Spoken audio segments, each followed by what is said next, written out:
ስለ ሰምና ወርቅ ኬጂ አካዳሚ ሰምተዋል። በአዲሱ ዓመት መልካም ዜና ይዘን መጥተናል። በትምህርት ዘርፍ ከፍተኛ ልምድ ባላቸው ምሁራን የተቋቋመ የልጆን አካላዊና ስነ ልቦናዊ እድገት በሚያግዝ ጥበብ ተገኝተናል። ዘመናዊና የልጆን ደህንነት የሚጠብቁ ጽዱና ምቹ መማሪያ ስፍራ ተሰናድተናል።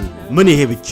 የመማሪያና የመጫወቻ የመመገቢያ የመጸዳጃ ክፍሎቻችን ለልጆ ያለንን ጥንቃቄ ያሳያል። እውነትም ሰምና ወርቅ ያሰኛል። አድራሻችን አርባ ምንጭ ሲቄላ ከፍርድ ቤት ጀርባ 100 ሜትር ወረድ ብሎ ያገኙናል። ውስን ቦታዎች ስለቀሩን ልጆን በፍጥነት ያስመዝግቡ። ለበለጠ መረጃ 0954 67 00 87 ይደውሉ። ሰምና ወርቅ ኬጂ አካዳሚ ከመማርም የላቀ